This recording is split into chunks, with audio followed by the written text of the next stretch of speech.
There's a certain kind of person who can walk into a room, light it up, charm everyone in it, and somewhere in the corner, one quiet person isn't buying it. They're not jealous. They're not bitter. They just felt something. The whole room missed a tiny gap between what that person was saying and what they actually meant. Most people call that being cynical. Hard to impress. Psychology calls it something far more precise. Because if you're an INTJ or an INFJ, you don't decide to distrust the performer. You detect them instantly, almost against your will. By the end of this video, you'll understand why these two types read emotional dissonance like a second language, and why that radar, as isolating as it feels, might be one of the most underrated forms of intelligence there is. This isn't a personality quirk. It's a pattern that shows up across cultures, generations, and families. There's almost always one in every group. The friend who says, after the party, something about him felt off when no one else noticed a thing. The coworker who stayed silent while everyone praised the new hire then turned out to be right months later. They don't gossip about it. They rarely even explain it. They just know less like a thought, more like a temperature change in the room. This is the world of introverted intuition, the dominant mental process Carl Jung identified at the core of both the INTJ and the INFJ. It's built not to react to what's in front of you, but to sense the pattern underneath it. We're going to walk through 7 reasons these types detect emotional dissonance almost involuntarily, and why it shapes who they trust, and why they feel so alone in a crowd. Let's start with something that surprises almost everyone. Here's the first thing to understand. They're not sitting in judgment of the charming person. Their brain is simply comparing data. Introverted intuition builds an invisible model of how a person should move, sound, and feel when they're being genuine. The moment a performer's signal breaks that model, a smile held a half-second too long, warmth that arrives a beat too fast, the mismatch fires before any conscious thought does. Psychologist Paul Ekman spent decades studying exactly this gap, what he called emotional leakage, the micro-expressions that slip out when the outer display doesn't match the inner state. Ekman found these flashes can last as little as a 25th of a second, far too fast for most people to catch on purpose. But introverted intuition isn't watching on purpose. It runs underneath conscious thought, and it registers what the slow, deliberate front of the mind walks right past. So when an INTJ or INFJ says something felt off, they caught a leak the rest of the room never saw. But catching the leak is just the surface. What's happening inside their mind is where it gets fascinating. Most people experience a conversation moment by moment. These two types experience it as a timeline. Introverted intuition quietly records a baseline, how you normally laugh, how you usually pause, the rhythm of your honesty. It's always running in the background. So when a performer dials the charm up past their true baseline, the contrast lights up like a wrong note in a familiar song. This is the principle behind what researchers call emotional dissonance, a term from sociologist Arlie Hochschild's work on emotional labor. It's the strain of performing a feeling you don't actually have. Hochschild called the fake version surface acting and the genuine version deep acting. INTJs and INFJs feel the difference, almost physically. For them, a person running on surface acting doesn't read as friendly. It reads as static, a signal that won't quite resolve into a real human being. It's also why these types trust slowly. A single charming first impression means almost nothing to them.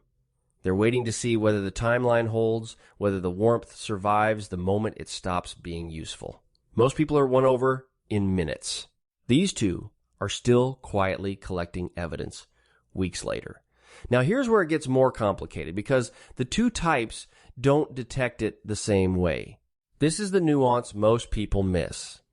INTJs and INFJs reach the same conclusion through completely different doors. The INTJ pairs intuition with thinking. They catch the logical inconsistency, the story that doesn't add up, the warmth that conveniently appears right before a request. It registers as a flaw in the structure. The INFJ pairs intuition with extroverted feeling, what Jung described as a direct attunement to the emotional atmosphere of a group. They don't analyze the dissonance. They absorb it like walking into a room and feeling the temperature is wrong before anyone has spoken. Picture the same moment. A polished speaker finishes a pitch to a room. The INTJ is already tracing the gap between the promise and the numbers. The INFJ felt the room tighten the instant the speaker's voice went warm and knew before a single word was checked that something underneath didn't match. Same radar. Two antennas. One measures the architecture of what's being said, the other feels the emotional weather behind it. And this next part, it's where most people in their lives get them completely wrong.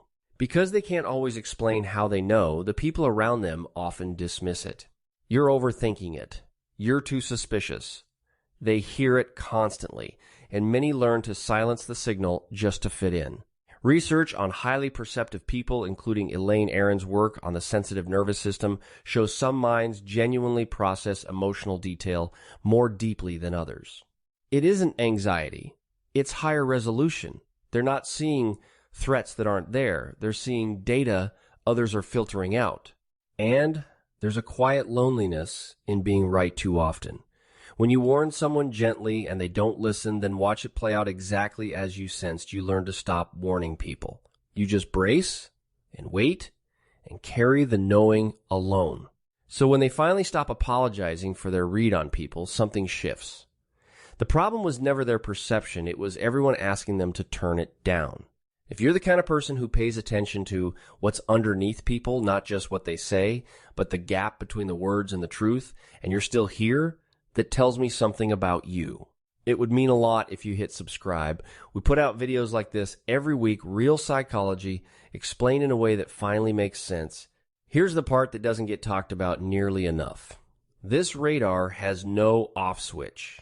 When you can feel every performed emotion in a room, social situations stop being relaxing. A party isn't fun, it's a flood of incoming data. Every fake laugh and forced smile registers whether they want it to or not. It's why so many leave gatherings drained in a way that sleep doesn't fix. This connects to what psychologists call the cost of hypervigilance. A mind kept permanently on alert burns through energy fast. And so they cope by doing the very thing they detect in others they mask. They perform just enough warmth to get through the room, smiling on the outside while the radar screams underneath. The irony is sharp. The people most allergic to fake emotion often have to fake the most just to survive a crowded evening. The detection that protects them also exhausts them. They're the only ones who can see the strings.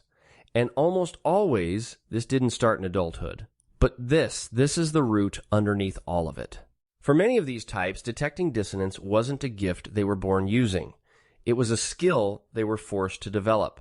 Developmental psychology tells us children in unpredictable or emotionally inconsistent environments often become expert readers of other people. When a caregiver's words say one thing and their face says another, a child learns to watch the face. Survival depended on detecting the real mood underneath the stated one. The attachment researcher John Bowlby described how children build an internal map of how safe people are to be near. For a future INTJ or INFJ, that map had to be unusually detailed. Every flicker mattered. And to be fair, not all of them came from hard homes. Some were simply born with a more sensitive instrument, tuned high from the very start. That early training never fully shuts down. The hypervigilant child becomes the adult who walks into a room and instantly knows who's pretending. It reframes the whole thing. What looks like cold suspicion is often an old, faithful form of self-protection that simply never learned how to rest. Which brings us to the last one, and honestly, the most important. Here's the truth underneath all 6 reasons. This isn't really about catching liars. It's about a hunger for what's genuine. INTJs and INFJs detect dissonance so sharply because authenticity matters to them on an almost physical level. Carl Jung wrote about integration, the lifelong work of aligning the mask we show the world with the self underneath it. These types are allergic to the gap. They feel it in others because they refuse to live inside it themselves. So when they finally meet someone whose inside matches their outside, no performance, just a real person being real, the radar goes quiet.